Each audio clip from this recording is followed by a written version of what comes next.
Hello, my name is Amanda, and welcome to Back to the Heart, a podcast for self-discovery, healing, and embracing true freedom.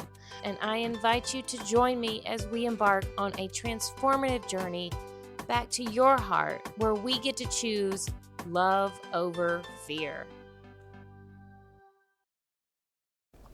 Welcome back to the Heart. In today's episode, I'm joined by Chelsey Hawkins to dive into the incredible power of words, breath, and self-trust.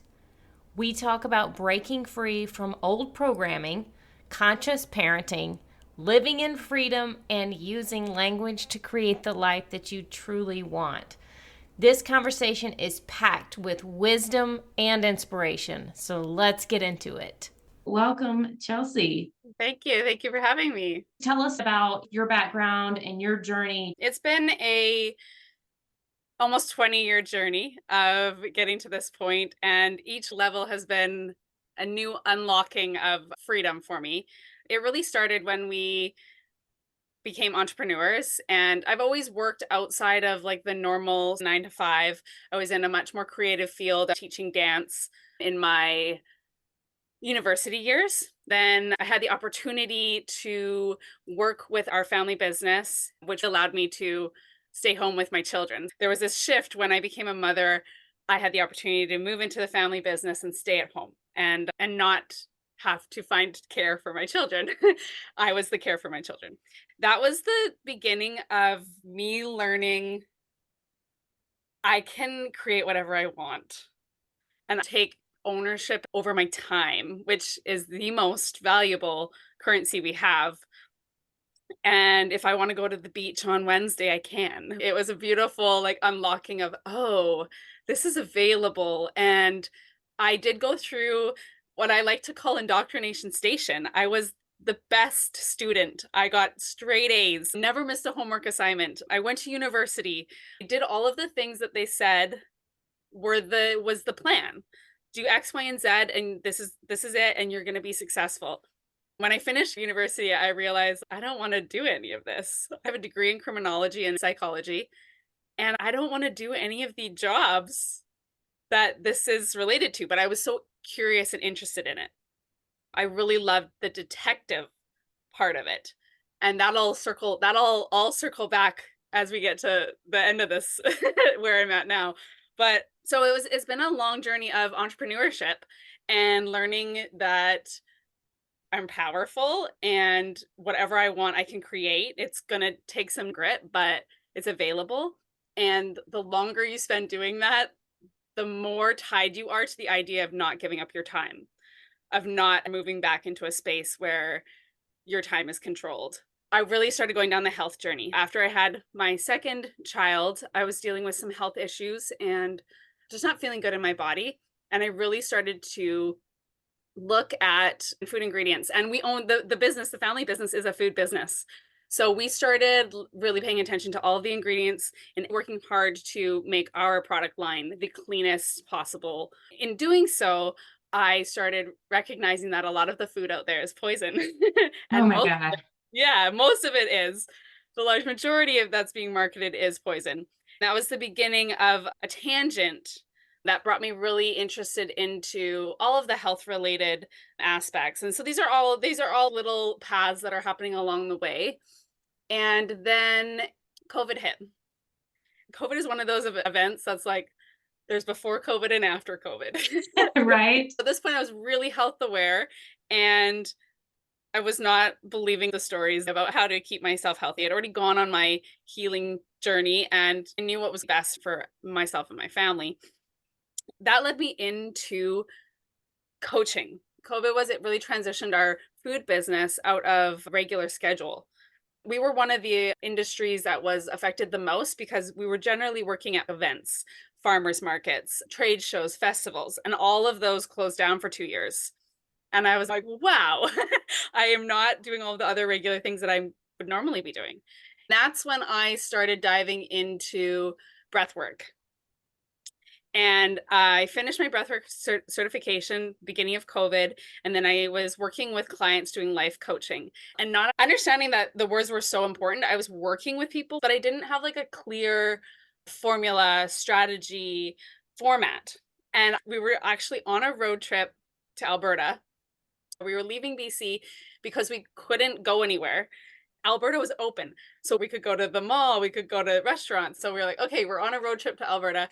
We're listening to the Paul Chek podcast because I had deep dived all of Paul Chek all through COVID. I actually started my integrative health practitioner certification during that time too. So I was right in the mud of all of it. I happen upon Mark and Kimberly on Paul Chek, and they're talking about words. And I'm like, oh my gosh, I've been working with clients like this already. But this is a very specific formula. Like this simplifies it and gives me a format. I'm like, this is exactly what I've been doing, but just precise and so simple for people to understand. I listened to the whole podcast. We got to Alberta, and I said to my husband, I think I need to do this thing. And he was like, well, I, yeah, I think I need to do this thing. He's like, what is this thing? I'm like, I don't know. He listened to the podcast with me, but he was like, well, what is the course? And I'm like, I don't know. He's like, oh, but I have this feeling like I want to do this. And so the level 1 cert was starting in like 3 days, and we were going to be road tripping around Alberta. And I was like, yep, this is it. I'm going to just hop in the very last minute, like the last person, I'm coming. And that's when I started doing the Unlifted certs. And from there, I've been hooked because it's clear strategy of using your words to create exactly what you want. And I was like, I was already doing this in my life because I had learned that I could, but I didn't have the precise toolkit. Mark often says like his ninja sword. Like I didn't have that to do it so crisp and clear. By this point, my son had gone to school till partway through grade 3. He went to school at the beginning of COVID. And as soon as COVID hit, we pulled him because I was like, we're not going to do any of the COVID things. So we're not going back. But he had already been told at that point that he had a learning disability. They didn't know what it was. I'm like, he's just not meant for school, not meant for this style of learning. My daughter never went to school. So we were homeschooling, unschooling. And I was like, this is perfect. This is a clear strategy that I can teach my children. They can learn that they can create whatever they want. I want that for them so they know. As we were going through all of that, I was spelling on us all the time. Manifestation, literally writing things down and having it come into fruition. This is magic. This is what I want. This is exactly what I'm here for. That's brought me to where I am right now, helping people clear their bodies. The integrative health practitioner comes into play along with breath work, removing the stagnant energy. And then we are working the stories and the words and getting clear on what they actually want so that they can go and do the thing and get the thing and create the lives that they want outside of society's programming. They're inputting their own programming. And that's where we're at today. it's really powerful to see the breath work incorporated into the words and the spelling and the language. It's incredible to see how trapped our breath does get in our bodies with the stories. Breath work has been a powerful thing for me too. I've had different guests on the previous episodes that have talked about breath work, and it's one of those modalities to help you get into the space of stillness and be able to listen and feel into what actually needs to happen. So many people are like, oh, I have a hard time making a decision. I don't know what to do. Your head gets in the way. But when you really tap in, like you said, and especially as a mother, to feel into yourself and like, this is not what I want for my children. Mm-hmm. And that's incredibly powerful and freeing to see that in someone, to get back to ourselves and get back to the heart, to be able to trust yourself. I think so many people shy away from listening to themselves and think that they're supposed to listen to what somebody else's story, whether it's their parents, their neighbors, their church, their news story. It's so liberating to get back to that place where you can trust yourself, to take care of yourself with your physical body, your emotional wellness, and that of your family too. The programming that all the boxes are checked. You get married and you have kids and you send them to school and you do this job that you hate and then you come home. All these stressors, that's not actually the path you have to take. There are other options. I love that story. That's incredibly powerful. Yeah, I really resonate with I talk to my children all the time. All you need is your breath. Everything else from there will get sorted. We talk about who do you want there in an emergency? It's the person who has their Yeah. breath low and slow because they're the ones who can access the information. They're present. I talk to the children all the time. If you're in a spot where things are feeling dicey, just stop and breathe. And so you can get your wits about you and you can find yourself again and you'll know what to do. You'll know what to do, but you can't when you're locked up and panicking, right? Panic is the first stage of death. This is something that I also say to them. If you can get your breath about you, you're going to be okay. You'll be able to figure out what to do next. Just like you said, a lot of the world has bought into the story of externalizing everything. All of my decisions are external. My health decisions are external. I have to go ask the doctor. I can't sit into my knowing. I have to go ask somebody else for that. And we're in a remembering period where everyone's coming back to themselves, or a large majority are coming back and being like, wait a second, that actually doesn't resonate. Like, what if I sit and listen to myself? But what do I think about that? And COVID was a beautiful blessing in that it really gave people time to think about their thinking and to think about what other people were projecting onto them and then make a grounded decision from a place of low and slow breath. It really shook our lives up in a great way. So many people during that period were put back into a space of quiet and stillness and forced to stay in one place. You can't go anywhere and you can't do anything, or you have to be at home at 8 o'clock. The only thing you could do was go outside. In some places, you couldn't even do that. But people were like, no, I don't want to live that way. How can I get outside and do this more? This is a good transition to what you and your family do where you live. Tell us about that, because I think that's Yeah, incredible for inspiring other people out there that may be looking to do something like that too.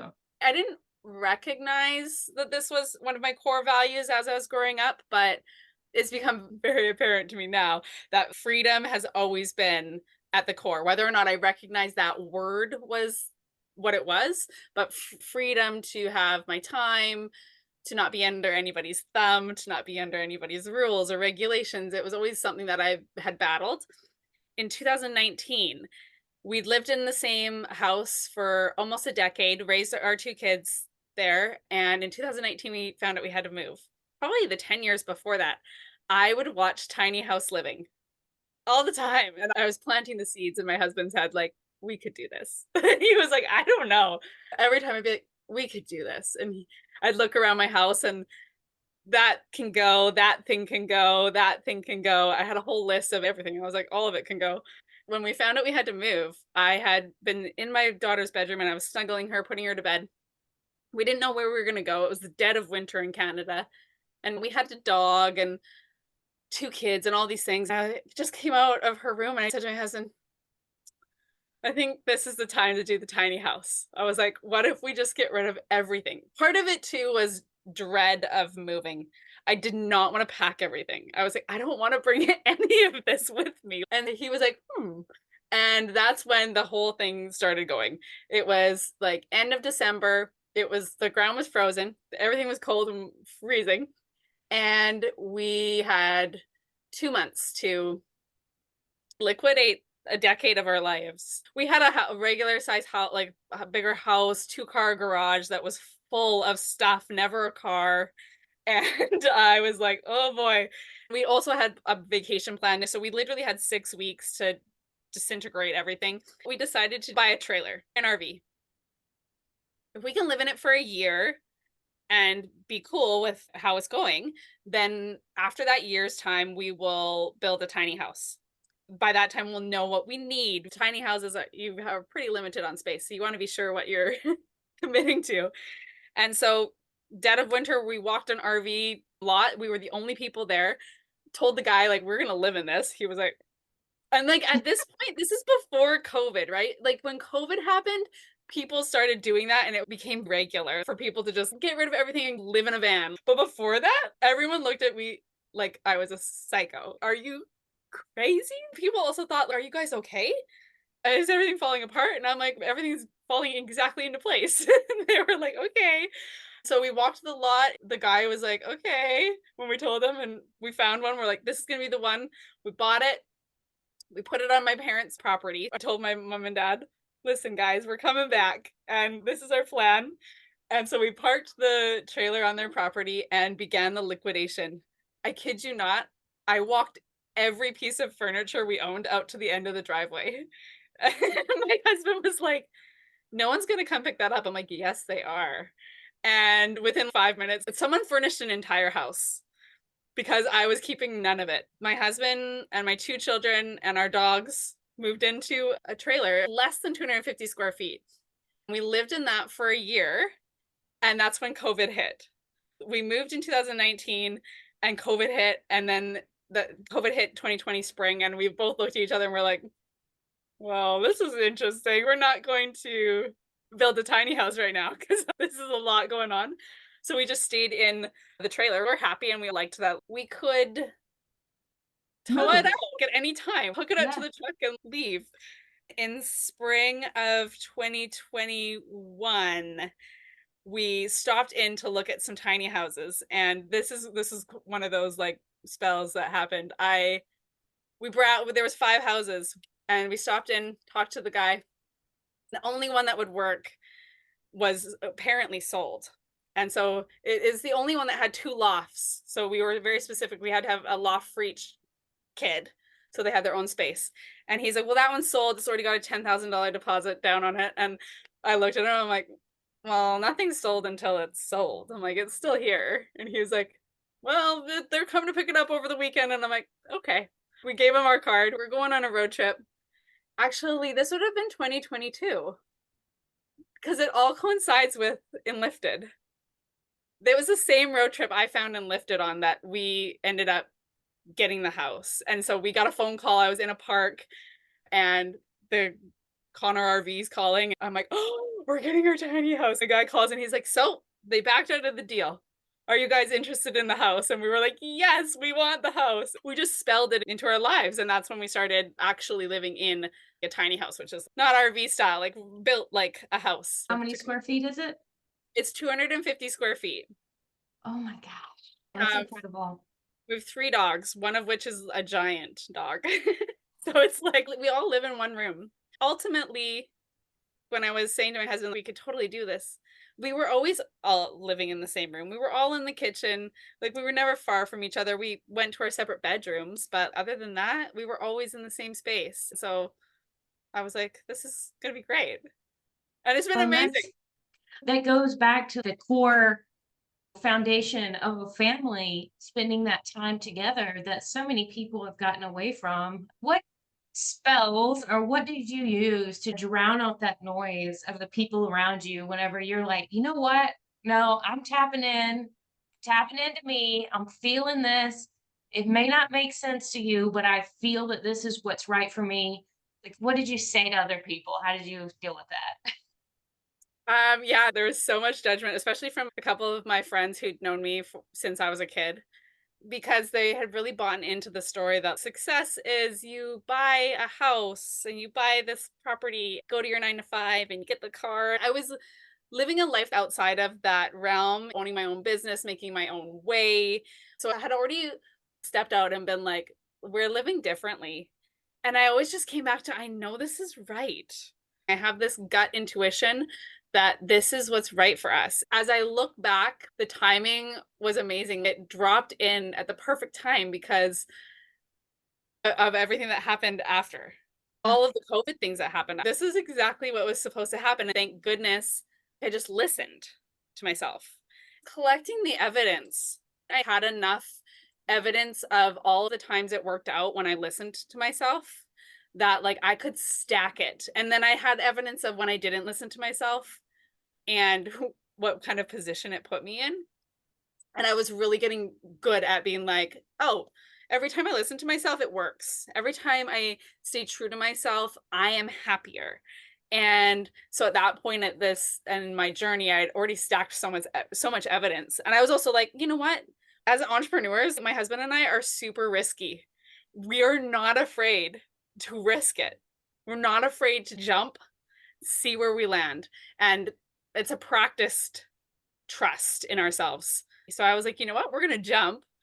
We're going to see what happens. And if it doesn't work, we can always shift. We can always find a place to rent, or we can always, if we decide we want to go buy a Yeah. house. But I never wanted to be landlocked. I had watched a lot of people, my friends and family members, lock themselves into a mortgage and the turmoil that it created in terms of them having to do the job they hate to Yeah. pay the mortgage. It was just a vicious cycle. And my husband and I were in agreement quite early on, like, we don't want that. We want to be able to go on the trip. Like, I don't want to say I can't go.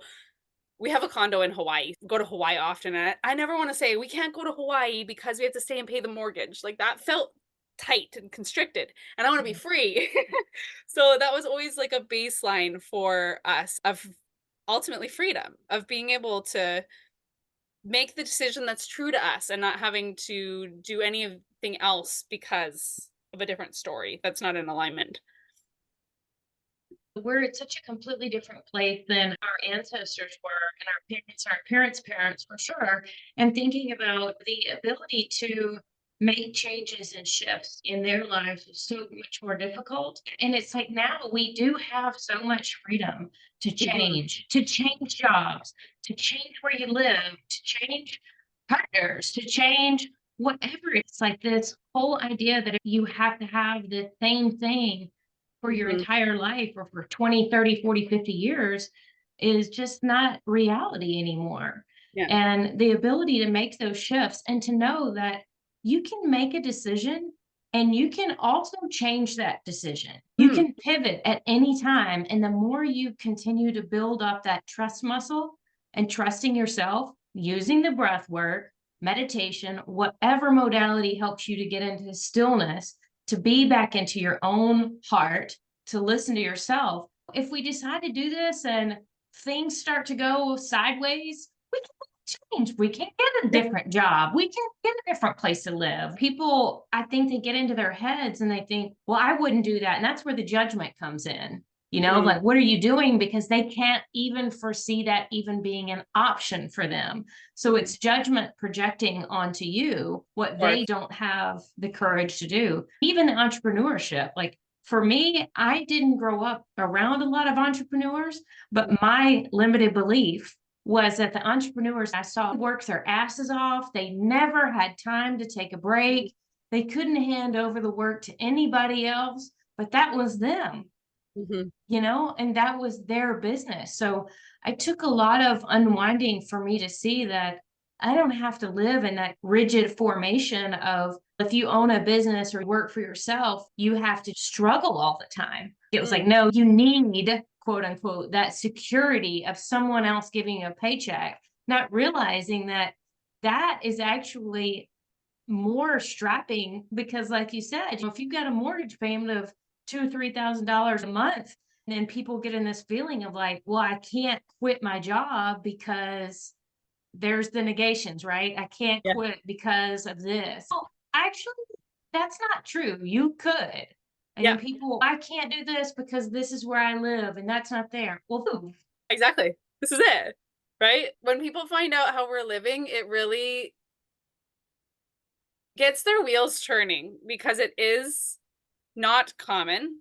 Negation acknowledged. It's starting to get more that way. Ultimately, like I said, the freedom is at the core of all of it. I want to be able to do whatever I want whenever I want. And people also, everybody wants that when it comes down to it, right? There's a level of fear, and then the scary stories start ruminating in the head like, all of the bad things that could happen. What if all of the bad things happen? In Unlifted, we always talk about what if all the good shit happens? What if this is the best decision you made? And that's where I had said the evidence is so important because I have evidence that says every time it's the best. and I could just follow that. Something I learned through entrepreneurship is that you pivot all the time.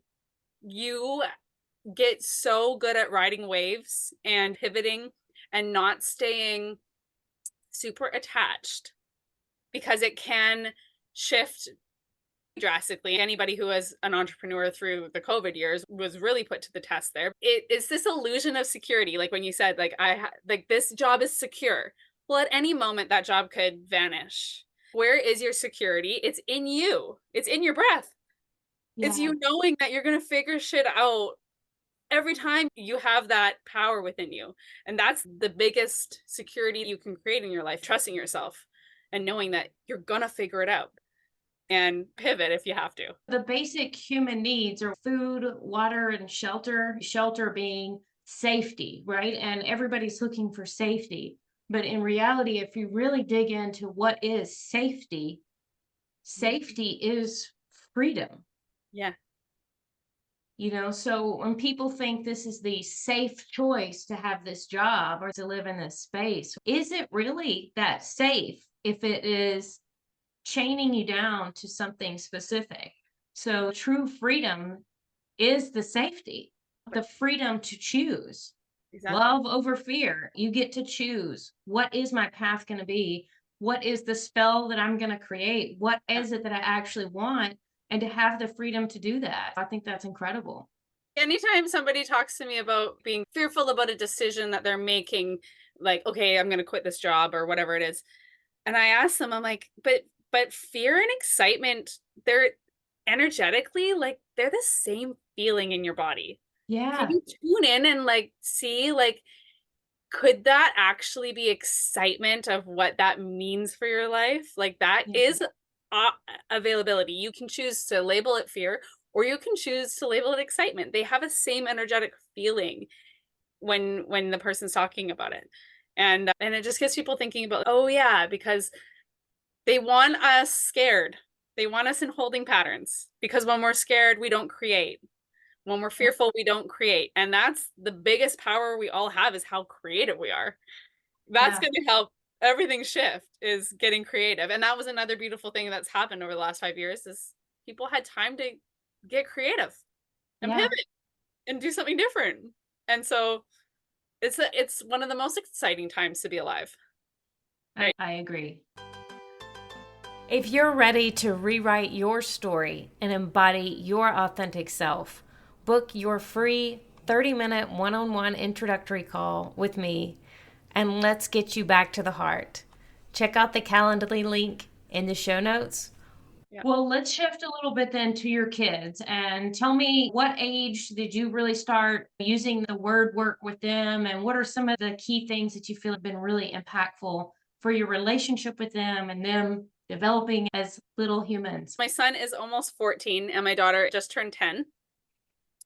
We started working with words really early on, positive affirmations, all of those sorts of things. It's really fun because once they learn the tools, they make sure everybody else stays on track.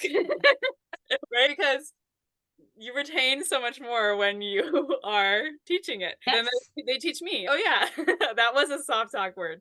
It's funny because parents often will say, like, the kids will want answers to something. When can I go to the park? The parent will say, maybe we can go afternoon. Kids, if they don't go through a ton of indoctrination, they want the solid answer. I want to know when we're going, what time.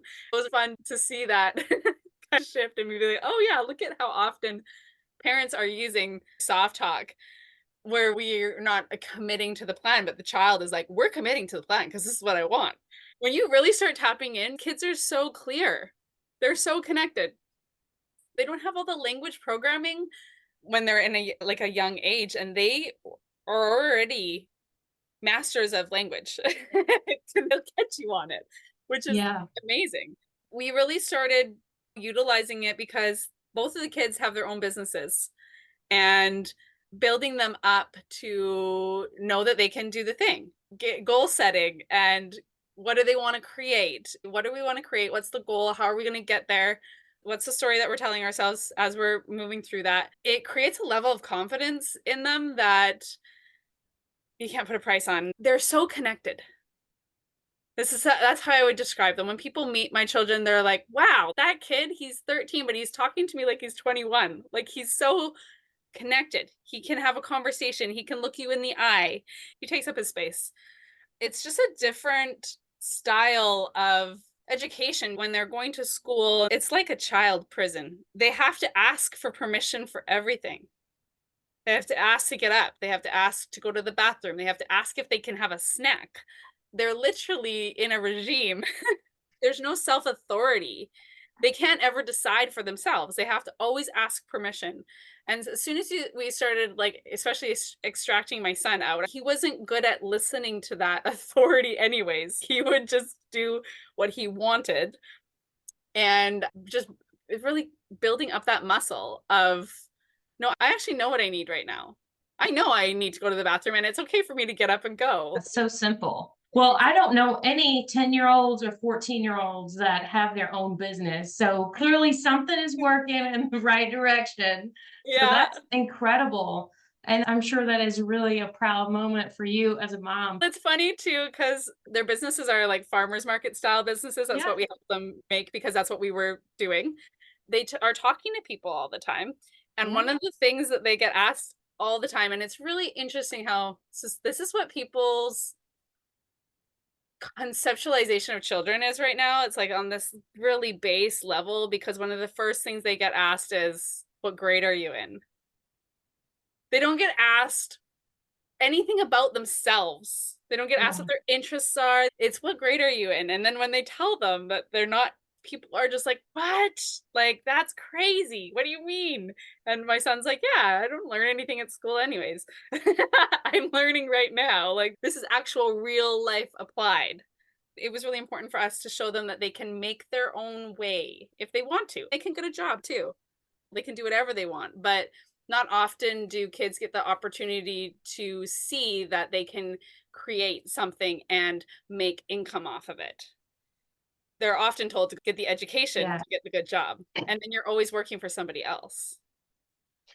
So many parents think their intention may be to protect and provide, but it's actually restricting in so many ways to not allow your kid to make their own decisions and to make mistakes and fall down. I mean, it's just like learning to walk. You're going to fall down, and that's okay. You get back up.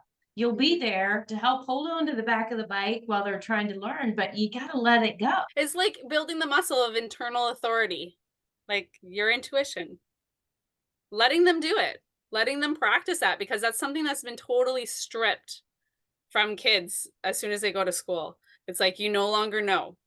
Somebody above you knows, and you have to ask them instead of just bringing it right back. Imagine a whole generation of children who are connected to their intuition.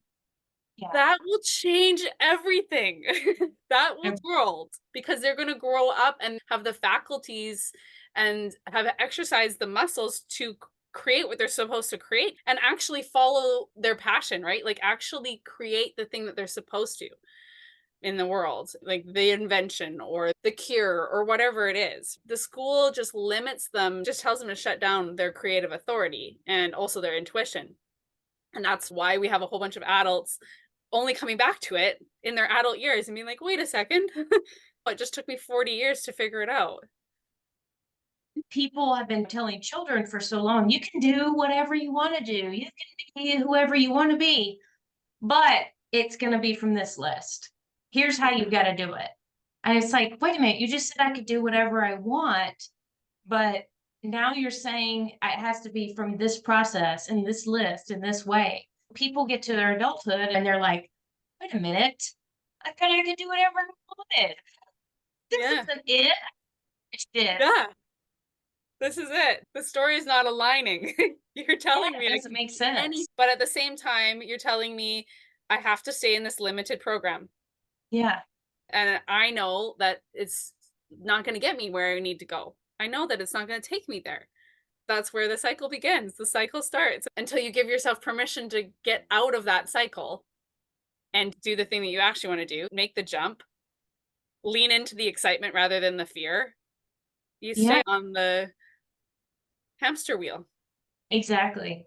I've got a list. I'm going to read off the soft talk words. I haven't actually said these out loud on the podcast, and I'm in my level 1 certification, so I'm still learning. For anyone that's listening, we've mentioned soft talk a few times, so I want to explain. If you're not going down this Mark England and lifted path, get on the train because we're going that way. So soft talk are words like probably, perhaps, feels like, yes, maybe, might, possibly, sort of, kind of, potentially, hopefully, try, one day, almost like.